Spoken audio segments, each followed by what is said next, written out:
ನಾರಾಯಣಂ ಗುಣೈಸ್ಸರ್ವೈರುದೀರ್ಣಂ ದೋಷವರ್ಜಿತಂ ಜ್ಞೇಯಂ ಗಮ್ಯಂ ಗುರುಶ್ಚಾಪಿ ನತ್ವಾ ಸೂತ್ರಾರ್ಥ ಉಚ್ಯತೆ.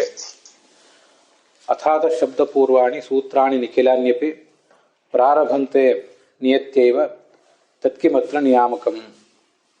ಎಲ್ಲ ಸೂತ್ರಗಳು ಕೂಡ ಅಥ ಮತ್ತು ಅತಃ ಅನ್ನೋ ಶಬ್ದದ ಜೊತೆಗೇ ಪ್ರಾರಂಭ ಆಗ್ತವೆ. ಅದಕ್ಕೆ ಏನು ನಿಯಾಮಕ ಅಂತೊಂದು ಪ್ರಶ್ನೆ ನಾರದರು ಚತುರ್ಮುಖ ಬ್ರಹ್ಮನ ಕುರಿತು ಮಾಡಿದ್ರು. ಆ ಭಾಗ ನಾವೀಗ ನೋಡ್ತಾ ಇದ್ದೀವಿ. ಅದಕ್ಕೆ ಸಂಬಂಧಪಟ್ಟಂತೆ ತತ್ವಪ್ರಕಾಶಕ.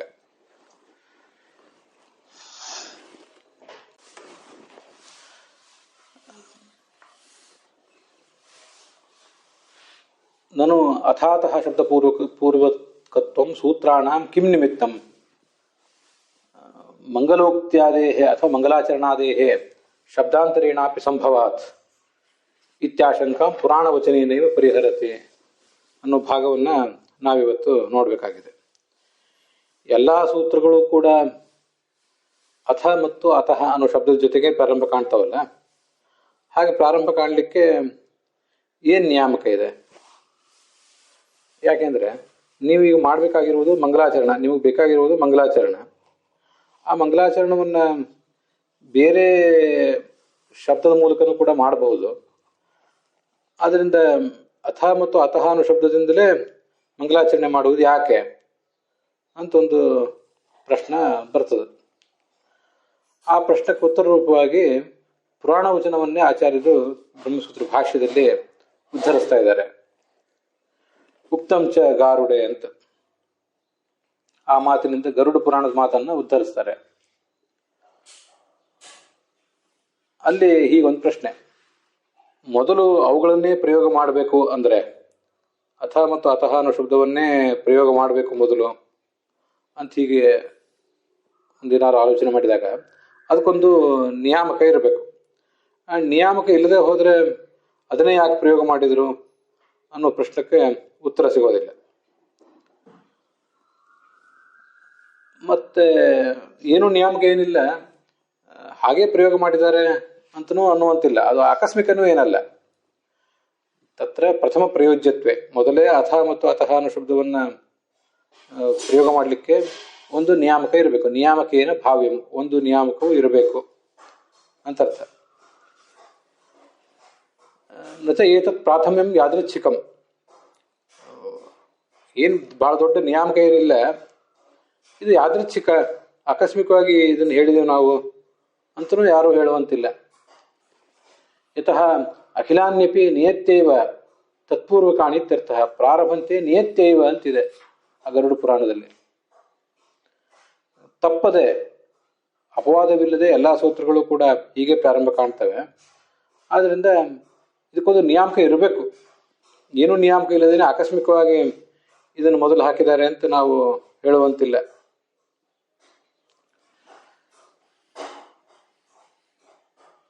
ನಿಯಾಮಕಂಚ ಭವತ್ ದ್ವಿವಿಧಂ. ನಿಯಾಮಕ ಇರುವುದಾದರೆ, ಭವತ್ ಅಂದರೆ ಇರುವುದಾದರೆ, ಒಂದು ವೇಳೆ ನಿಯಾಮಕ ಇರುವುದಾದರೆ, ಇರಲೇಬೇಕು ಇದೆ ಅಂತ ನಾವು ಅದನ್ನು ಪರಿಗಣನೆ ಮಾಡಿ ಮುಂದೆ ಹೊರಟಾಗ ದ್ವಿವಿಧಂ, ಎರಡು ರೀತಿಯಾದಂಥ ಅಲ್ಲಿ ನಿಯಾಮಕ ಇರ್ಲಿಕ್ಕೆ ಸಾಧ್ಯ. ಅವಶ್ಯ ವಕ್ತವ್ಯ ಅರ್ಥಕತ್ವ ಆಧಿಕ್ಯಂ ಚೇತಿ. ಮೊದಲನೇದ್ದು ಅವಶ್ಯ ವಕ್ತವ್ಯಾರ್ಥ ಅಂತ, ಹೇಳಲೇಬೇಕಾದ ಅರ್ಥವನ್ನು ಹೇಳಿರುವುದು. ಆ ಮೂಲಕ ಅದು ಅತ್ಯಂತ ಅವಶ್ಯಕವಾದ ಅರ್ಥವನ್ನು ಹೇಳೋದ್ರಿಂದ ಅದನ್ನೇ ಮೊದಲು ಹೇಳಬೇಕು ಅಂತ, ಇದು ಮೊದಲನೇದ್ದು. ಇನ್ನೊಂದು ಆಧಿಕ್ಯಂ, ಅವಶ್ಯ ವಕ್ತವ್ಯವಾದ ಅರ್ಥವನ್ನೇ ಹೇಳಬೇಕು ಅಂತ ಏನಿಲ್ಲ, ಆದರೆ ಆಧಿಕ್ಯ ಇದೆ, ಏನೋ ಒಂದಲ್ಲಿ ಮಹತ್ವ ಇದೆ.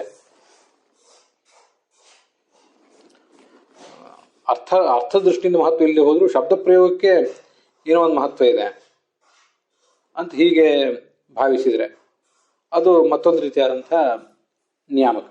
ಅಂತೂ ಎರಡು ಥರದ ನಿಯಾಮಕಗಳು ಇರಬೇಕು.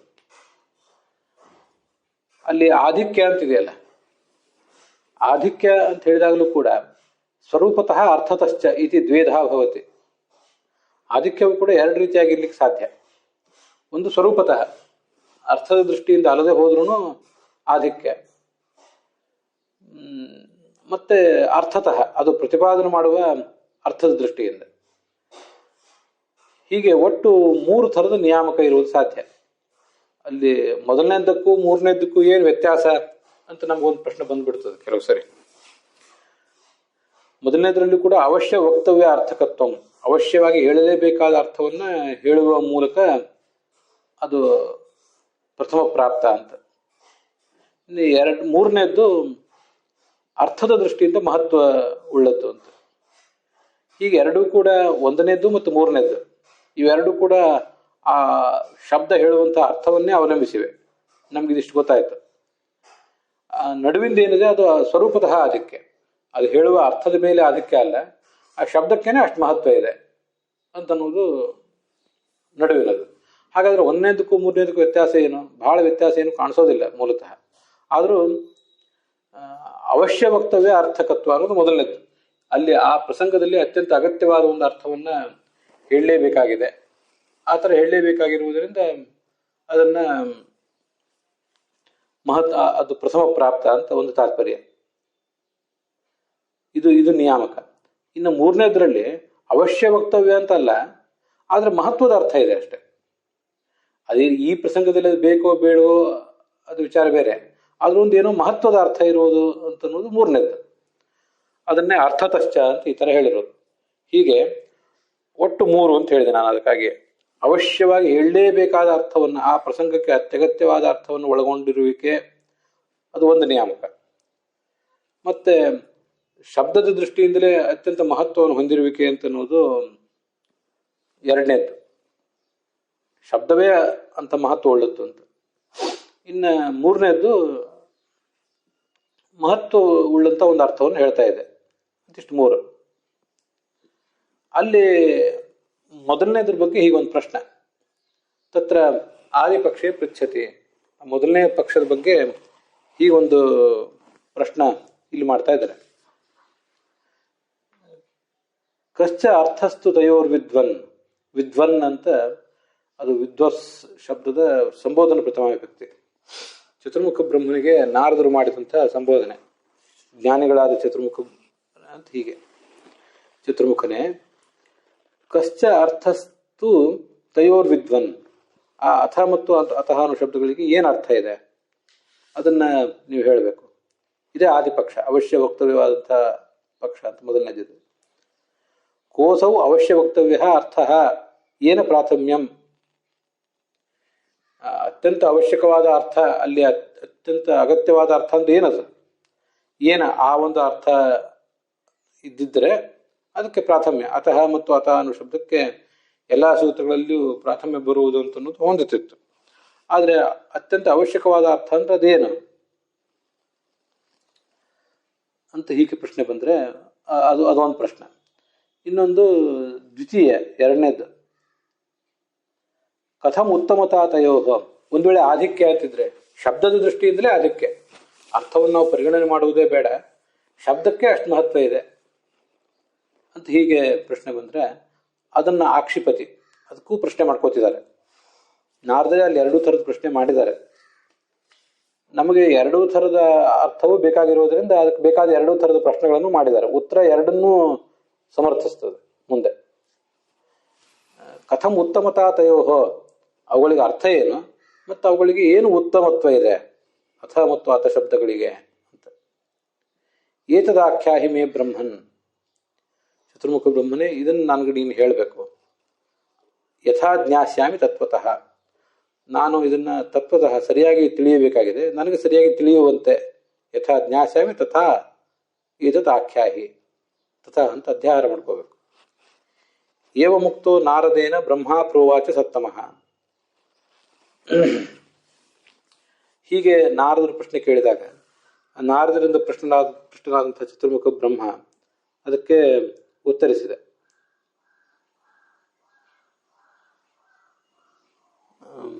ಬ್ರಹ್ಮ ಪ್ರೋವಾಚ ಸತ್ತಮ. ಸತ್ತಮ ಅಂದ್ರೆ ಜ್ಞಾನಿ ವರೇಣ್ಯನಾದಂತಹ ಬ್ರಹ್ಮ ಅಂತ ಅರ್ಥ. ದ್ವಿತೀಯ ಮಾಕ್ಷಿಪದಿ ಟೀಕಾದಲ್ಲಿ ಶಬ್ದಾಂತರಸ್ಯ ಸ್ವರೂಪೋತ್ತಮತ್ವ ಅದರ್ಶನಾತ್ ಕಥಂ ಅನಯೋಹೋ ತದಿತಿ ಭಾವ. ಈ ಜಗತ್ತಿನಲ್ಲಿ ಅನೇಕ ಶಬ್ದಗಳಿವೆ, ಆ ಎಲ್ಲ ಶಬ್ದಗಳಿಗೂ ಅಂಥ ಸ್ವರೂಪತಃ ಆಧಿಕ್ಯ ಅನ್ನೋದೇನು ಕಂಡಿಲ್ಲ. ಅಷ್ಟು ಅಷ್ಟು ಮಹತ್ವ ಏನದು? ಶಬ್ದ ಶ್ರವಣ ಮಾತ್ರದಿಂದಲೇ, ಶಬ್ದ ಪ್ರಯೋಗ ಮಾತ್ರದಿಂದಲೇ ಅಷ್ಟು ಮಹತ್ವ ಬರುವುದು ಅಂದ್ರೆ ಏನದು? ಬೇರೆ ಯಾವ ಶಬ್ದಕ್ಕೂ ಅದು ಕಂಡಿಲ್ಲಲ್ಲ. ಅದರಿಂದ ಕಥಂ ಅನಯೋಹ, ಈ ಎರಡು ಅತಃ ಅತಃ ಅಥ ಮತ್ತು ಅತಃ ಅನ್ನೋ ಶಬ್ದಕ್ಕೆ ತತ್ ಆಧಿಕ್ಯ, ಸ್ವರೂಪತಃ ಆಧಿಕ್ಯ ಅನ್ನೋದು ಕಥಂ, ಹೇಗೆ ಅಂತ ಪ್ರಶ್ನೆ. ತೃತೀಯ ಪೃಚ್ಛತೆ, ಮೂರನೇದ್ದು ಏನಿದೆ ಅರ್ಥದ ದೃಷ್ಟಿಯಿಂದ ಪ್ರಾಮುಖ್ಯ ಅಂತಿದೆಯಲ್ಲ, ಅದು ಮೂರನೇದ್ದು.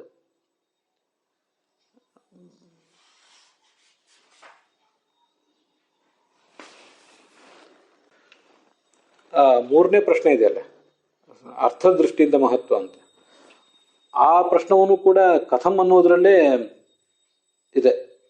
ಕಥಂ ಅನ್ನೋದ್ರಲ್ಲೇ ಅದು ಕೂಡ ಸೇರಿ ಹೋಗಿದೆ.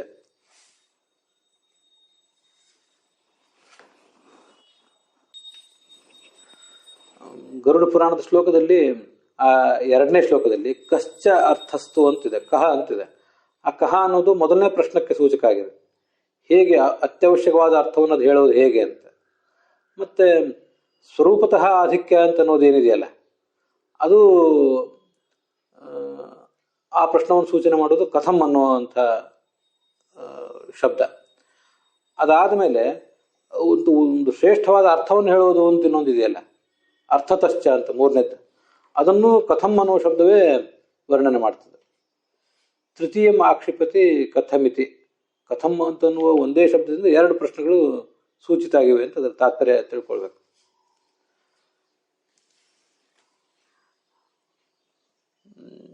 ತೃತೀಯ ಅವಶ್ಯ ವಕ್ತವ್ಯ ಅರ್ಥತ್ವಾತ್ ಪ್ರಥಮ ಪ್ರಯೋಗ ಇತಿ ಪರಿಹಾರಮಭಿಪ್ರೇತ್ಯ ಅವಶ್ಯ ವಕ್ತವ್ಯಾರ್ಥಕತ್ವ ತಯೋರ್ ದರ್ಶಯತಿ.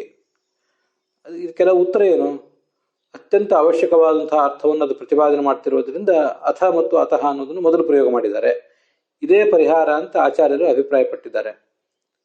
ಈ ಥರ ಅಭಿಪ್ರಾಯಪಟ್ಟು ಆಚಾರ್ಯರು ಅಭಿಪ್ರಾಯಪಟ್ಟಿದ್ದಾರೆ, ಸೂತ್ರಕಾರರು ಅಭಿಪ್ರಾಯಪಟ್ಟಿದ್ದಾರೆ, ಪುರಾಣಕಾರರು ಅಭಿಪ್ರಾಯಪಟ್ಟಿದ್ದಾರೆ. ಆದ್ರಿಂದ ಏನಾಗ್ತದೆ, ಈ ಅಭಿಪ್ರಾಯ ಇರೋದ್ರಿಂದ ಅವಶ್ಯ ವಕ್ತವ್ಯ ಅರ್ಥತ್ವಂ, ಅರ್ಥಕತ್ವಂ ಅಂತ ಅರ್ಥ. ಅದಕ್ಕೆ ಬಹುವ್ರೀಹಿ ಸಮಾಸ ಇದೆ ಅಲ್ಲಿ. ಅತ್ಯಂತ ಅವಶ್ಯಕವಾಗಿ ಹೇಳಲೇಬೇಕಾದ ಅರ್ಥವನ್ನು ಒಳಗೊಂಡಿರುವಿಕೆ ಈ ಅಥ ಮತ್ತು ಅತಃ ಅನ್ನೋ ಶಬ್ದಗಳಿಗಿದೆ. ಅದರಿಂದ ಅರ್ಥಕತ್ವ ಮತ್ತು ಬಹುವ್ರೀಹಿ ಸಮಾಸ ಇದರಲ್ಲಿ ಕೆಲವು ಕಡೆ ಕನ್ ಪ್ರಯೋಗ ಮಾಡಿರ್ತಾರೆ, ಕೆಲವು ಕಡೆ ಕನ್ ಪ್ರಯೋಗ ಮಾಡಿರೋದಿಲ್ಲ. ತಯೋಹೋ ದರ್ಶಯತೆ, ಅವೆರಡಕ್ಕೂ ಕೂಡ ಅಥ ಮತ್ತು ಅತಃ ಅನ್ನೋ ಶಬ್ದಕ್ಕೆ ಈಗ ಅದನ್ನು ತೋರಿಸ್ತಾ ಇದ್ದಾರೆ. ಆನಂತರಿಯೇ ಅಂತ ಅನ್ನೋ ಶಬ್ದದಿಂದ ಅದನ್ನು ತೋರಿಸ್ತಾ ಇದ್ದಾರೆ. ಸತ್ತಮಃ ಅಂದ್ರೆ ನಾನು ಹೇಳಿದೆ ಜ್ಞಾನಿವರೆಣ್ಯ ಅಂತ ಅರ್ಥ. ಸನ್ ಅಂದ್ರೆ ಸನ್ ಸುಧೀಹಿ ಕೋವಿದೋ ಬುಧಃ ಅಂತ ಹೀಗೆ ಕೋಶ. ಅದರಿಂದ ಸನ್ ಅಂದ್ರೆ ಪಂಡಿತ ಅಂತ ಅರ್ಥ. ಸತ್ತಮ ಅಂದ್ರೆ ಜ್ಞಾನಿಗಳಲ್ಲಿ ಪಂಡಿತರಲ್ಲಿ ವರೆಣ್ಯನಾದಂಥ ಚತುರ್ಮುಖ ಬ್ರಹ್ಮ ಅಂತ ಅದರ ತಾತ್ಪರ್ಯ ಆಗ್ತದೆ. ಆನಂತರಿಯೇ ಅಧಿಕಾರಸ್ಯ ಮಂಗಲಾರ್ಥೇ ತಥೈವಚ, ಅದಕ್ಕೆ ಏನೇನು ಅರ್ಥಗಳಿವೆ ಅನ್ನೋದನ್ನ ಈಗ ಹೇಳ್ತೀವಿ ಅಂತಾರೆ. ಅಥ ಅಂದ್ರೆ ಅಧಿಕಾರಸ್ಯ ಆನಂತರಿಯೇ, ಅಧಿಕಾರವನ್ನು ಸಂಪಾದನೆ ಮಾಡಿದ ನಂತರ ಅಂತ ಅದಕ್ಕೆ ಅಭಿಪ್ರಾಯ. ಹಾಗೆ ಮಂಗಲ ಅನ್ನೋ ಪ್ರಯೋಜನವನ್ನು ಸೂಚಿಸುವ ತಾತ್ಪರ್ಯವೂ ಅದಕ್ಕಿದೆ. ಅದನ್ನ ಇಲ್ಲಿ ಟೀಕಾದಲ್ಲಿ ಹೇಳ್ತಾರೆ, ಆನಂತರಿಯೇ ಇತಿ. ಅತ್ರ ಅತಃ ಶಬ್ದಸ್ಯ ಅವಶ್ಯ ವಕ್ತವ್ಯಂ ಅರ್ಥಾಂತರಂಚಾಹ. ಒಂದು ಅಥ ಅನ್ನೋ ಶಬ್ದಕ್ಕೆ ಅಧಿಕಾರದ ನಂತರ ಅಂತ ಅರ್ಥ. ಇನ್ನೊಂದು ಮಂಗಲವನ್ನು ಸೂಚನೆ ಮಾಡುವುದು ಅಭಿಪ್ರಾಯ ಇದೆ, ಮಂಗಲಾರ್ಥೇ ತಥೈವಚ ಅಂತ. ಅಥ ಶಬ್ದ ಮಂಗಲಾರ್ಥ ಅಧಿಕಾರ ಅನಂತರ್ಯಾರ್ಥಶ್ಚ ಅಂತ ಮೇಲೆ ಆಚಾರ್ಯರ ಭಾಷೆ ಇದೆ. ಮತ್ತೆ ಈ ಅತಃ ಅನ್ನೋ ಶಬ್ದಕ್ಕೆ ಅತ್ಯಂತ ಅವಶ್ಯಕವಾದಂತಹ ಇನ್ನೊಂದು ಅರ್ಥವೂ ಇದೆ. ಅದನ್ನ ಪರಸ್ಯ ಬ್ರಹ್ಮಣೋ ವಿಷ್ಣೋ ಅಂತ ಹೀಗೆ ಶ್ಲೋಕದಲ್ಲೇ ಹೇಳಿದ್ದಾರೆ. ಪರಸ್ಯ ಬ್ರಹ್ಮಣೋ ವಿಷ್ಣೋ ಪ್ರಸಾದಾದಿತಿವಾ ಭವೇತ್. ಪರ ಸರ್ವೋತ್ತಮನಾದಂಥ ಬ್ರಹ್ಮ ಅಂದ್ರೆ ಗುಣಪೂರ್ಣನಾದಂಥ ವಿಷ್ಣುವಿನ ಅನುಗ್ರಹದಿಂದ ಅಂತ ಅರ್ಥ. ಅತಃ ಅಂತಿದೆಯಲ್ಲ, ಅತಃ ಅಂತನ್ನೋದು ಅಹ ಔ ಆಹ. ಇದು ರಾಮ ರಾಮೌ ರಾಮ ಇದ್ದಾಗ ಅಹ ಔ ಆಹ. ಅಹ ಇತಿ ಬ್ರಹ್ಮ ತತ್ರಾಗತಮಹಮಿತಿ ಅಂತ ಐತರೇಯ ಭಾಷ್ಯ.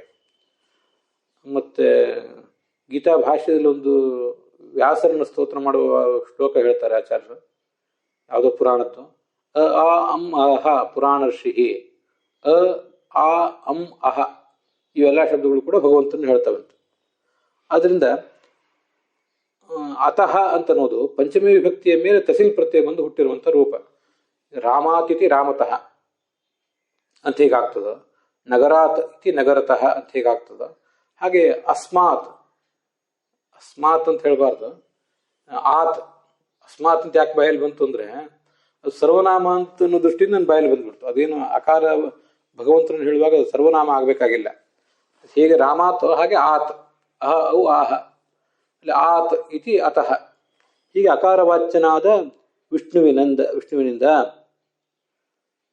ಅಂದ್ರೆ ಅವನ ಪ್ರಸಾದದಿಂದ, ಪ್ರಸಾದಾತ್ ತದ್ಜಿಜ್ಞಾಸಾದಿ ಕಾರ್ಯಂ, ಅವನ ಜಿಜ್ಞಾಸೆ ಮತ್ತೆ ಶ್ರವಣ, ಜಿಜ್ಞಾಸ ಅಂದ್ರೇನೆ ಶ್ರವಣ ಮನನ ಧ್ಯಾನ ಇದೆಲ್ಲವನ್ನು ಕೂಡ ಮಾಡಬೇಕು ಅಂತ ಅದರ ತಾತ್ಪರ್ಯ. ಇತಿವಾ ಅತಃ ಶಬ್ದಾರ್ಥ ಭವೇತ್. ಒಂದು ಜಿಜ್ಞಾಸೆ ಮಾಡಿದ್ರಿಂದ ಪ್ರಯೋಜನ ಇದೆ, ಮುಕ್ತಿ ರೂಪವಾದ ಪ್ರಯೋಜನ ಇದೆ ಅಂತ ಒಂದು ಅರ್ಥ. ಇನ್ನೊಂದು ಅವನ ಅನುಗ್ರಹದಿಂದ ಅಂತ ಅರ್ಥ. ಅಹ ಇತಿ ಬ್ರಹ್ಮ, ಐತರಿಯ ಆರಣ್ಯಕ ಅಂದ್ರೆ ಅದೇ ಐತರಿಯ ಉಪನಿಷತ್ತು. ಇತ್ಯಾದಿ ಶ್ರುತಿಂ ಸೂಚಯತಿ ಪರಬ್ರಹ್ಮ ಗ್ರಹಣೇನ. ಪರಬ್ರಹ್ಮ ಅಂತ ಈ ಶಬ್ದ ಅಲ್ಲಿ ಪ್ರಯೋಗ ಮಾಡುವ ಮೂಲಕ ಪರಸ್ಯ ಬ್ರಹ್ಮಣೋ ವಿಷ್ಣೋ ಅನ್ನುವಲ್ಲಿ ಪರಬ್ರಹ್ಮ ಅಂತ ವಿಷ್ಣುವಿಗೆ ವಿಶೇಷಣ ಕೊಟ್ಟಿದ್ದಾರೆ. ಆ ಮೂಲಕ ಆ ಶ್ರುತಿಯನ್ನ ತೋರಿಸ್ತಾ ಇದ್ದಾರೆ. ಅಂದ್ರೂ ಗುಣಪೂರ್ಣ ಅಂತಾನೆ ಅದರ ಅರ್ಥ.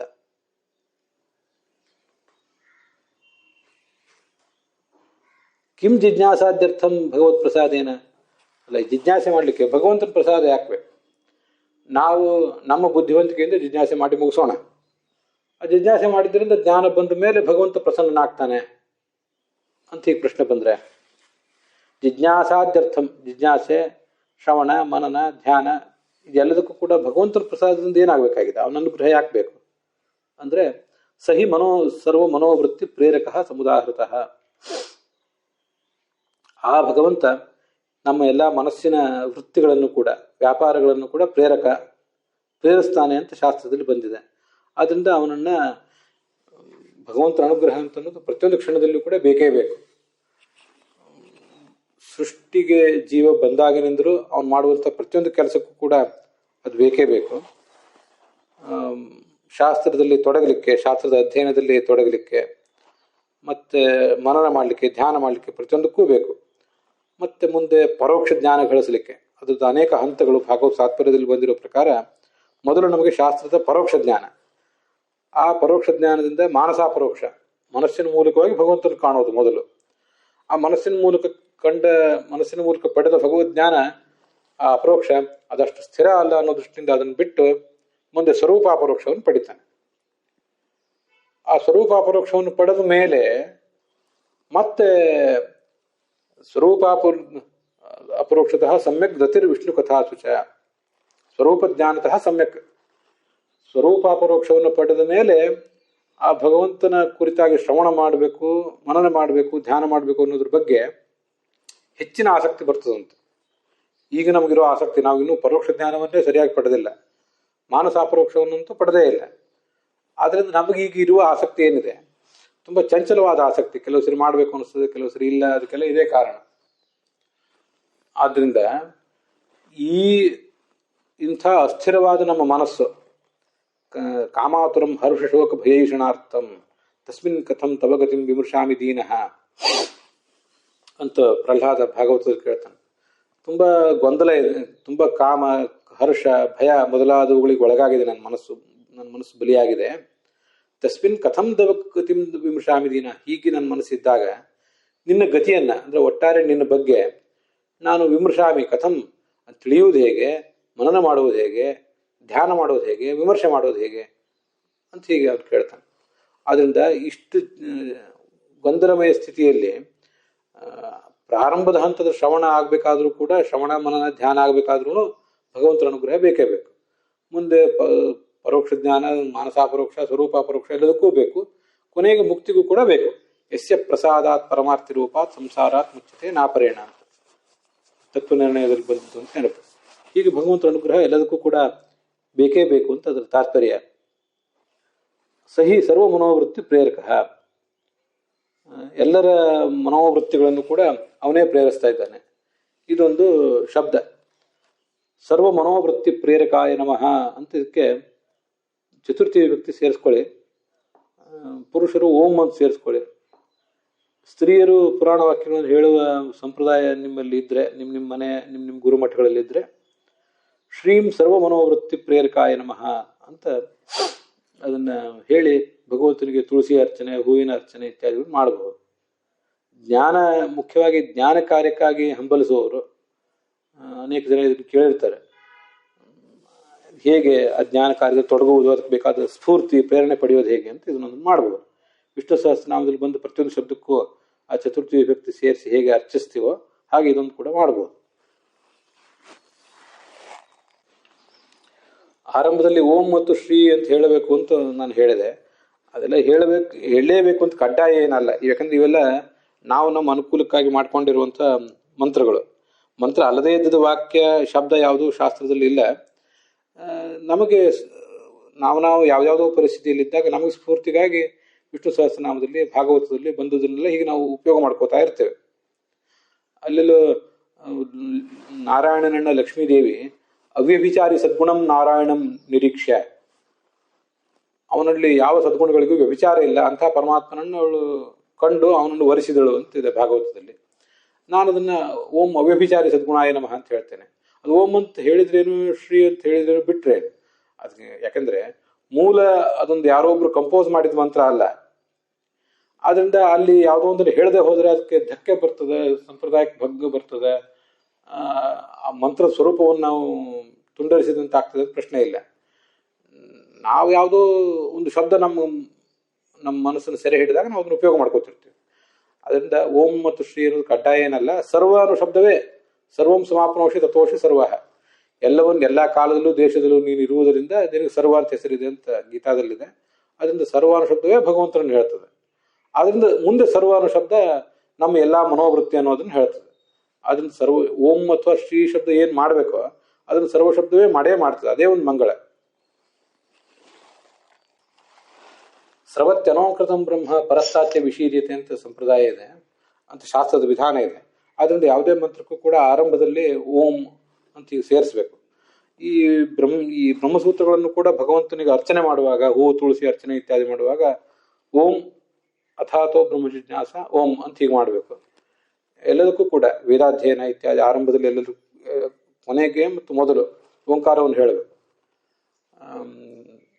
ಸ್ರವತಿ ಅನೋಂಕೃತಂ ಬ್ರಹ್ಮ, ಓಂಕಾರದಿಂದ ಅದನ್ನು ಪ್ರಾರಂಭಿಸದೆ ಹೋದ್ರೆ ಅದು ಸ್ರವತಿ, ಅದ್ರ ಫಲ ಸೋರಿ ಹೋಗ್ತದೆ. ಪರಸ್ತಾತ್, ಆಮೇಲೆ ಓಂಕಾರ ಉಚ್ಚಾರ ಮಾಡದೆ ಹೋದ್ರೆ ಅದು ಹಾಳಾಗಿ ಹೋಗ್ತದೆ. ಅಂದ್ರೆ ಮೊದಲನೇದಕ್ಕೆ ಪೂರ್ಣ ಹಾಳಾಗೋದಿಲ್ಲ, ಫಲ ಸೋರಿ ಹೋಗ್ತದೆ ಅಷ್ಟೇ. ಕೊನೆಯದಲ್ಲಿ ಓಂಕಾರ ಉಚ್ಚಾರ ಮಾಡದೆ ಹೋದ್ರೆ ನಷ್ಟವೇ ಆಗಿ ಹೋಗ್ತದೆ ಅಂತ ಈಗೊಂದು ವಿಧಾನ ಇದೆ. ಆದ್ರಿಂದ ಓಂಕಾರವನ್ನು ಆದ್ಯಂತದಲ್ಲಿ ಹೇಳಬೇಕು. ಈಗ ನಾನೇನು ಸರ್ವ ಮನೋವೃತ್ತಿ ಪ್ರೇರಕ ಅಂತ ಹೇಳಿದೆ, ಇದನ್ನೊಂದು ಯಾರು ಮಂತ್ರದ ರೂಪದಲ್ಲಿ ಹೇಳಿಕೊಟ್ಟಿಲ್ಲಲ್ಲ, ಮಂತ್ರ ರೂಪದಲ್ಲಿ ಯಾರು ಬೋಧನೆ ಮಾಡಿಲ್ಲ. ನಮ್ಮ ಇಷ್ಟಕ್ಕನುಸಾರವಾಗಿ ನಾವು ಅದನ್ನು ಮಾಡ್ಕೊಳ್ಳೋದಷ್ಟೇ. ಆದ್ರಿಂದ ಇಲ್ಲಿ ನಿಮಗೆ ಓಂಕಾರ ಹೇಳದೆ ಹೋದ್ರೂ ತೊಂದರೆ ಇಲ್ಲ ಅಂತ ಹೇಳಿದೆ. ಹೇಳಿದ್ರು ಒಳ್ಳೇದೇ, ಹೇಳದೆ ಹೋದ್ರೂ ಅದೇನು ದೋಷ ಏನಲ್ಲ ಅಂತ ನನ್ನ ತಾತ್ಪರ್ಯ ಅಷ್ಟೆ.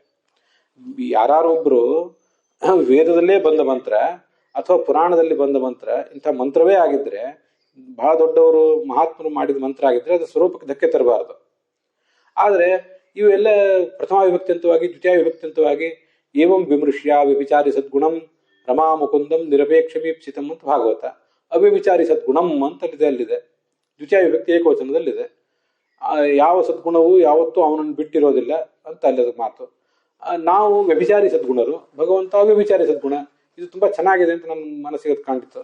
ಅದಕ್ಕೆ ನಾನು ಓಂ ಅವ್ಯಭಿಚಾರಿ ಸದ್ಗುಣಾಯ ನಮಃ ಓಂ ಅಂತ ಅದನ್ನು ಮಾಡ್ತೇನೆ. ಅದು ಹಾಗಾದ್ರೆ ಅದನ್ನು ಈ ಮಂತ್ರ ನಾನು ಮಾಡ್ಕೊಂಡ ಹಾಗಾಯ್ತು, ನನ್ನ ಅನುಕೂಲಕ್ಕೆ ತಕ್ಕಂತೆ. ನೀವು ಆರಂಭದಲ್ಲಿ ಅಂತ್ಯದಲ್ಲಿ ಓಂಕಾರ ಹೇಳದೆ ಹೋದ್ರು ನಾನೇನು ಮಹಾತ್ಮ ಅಲ್ಲ, ಆದ್ರಿಂದ ಧಕ್ಕೆ ಏನು ಬರೋದಿಲ್ಲ. ಹೇಳದೇ ಇದ್ರೂ ತೊಂದರೆ ಇಲ್ಲ, ಹೇಳಿದ್ರು ತೊಂದರೆ ಇಲ್ಲ ಅಂತ ತಾತ್ಪರ್ಯ. ಹಾಗೇನೆ ಓಂ ಸರ್ವ ಮನೋವೃತ್ತಿ ಪ್ರೇರಕಾಯ ನಮಃ ಓಂ ಅಂತ ಹೇಳದೆ ಹೋದ್ರು ಹೇಳಿದ್ರು ತೊಂದರೆ ಇಲ್ಲ ಅಂತ ತಾತ್ಪರ್ಯ. ಅಲ್ಲಿಗೆ ಇವತ್ತಿನ ಈ ಭಾಗ ಸಮಾಪ್ತ ಆಗಿದೆ.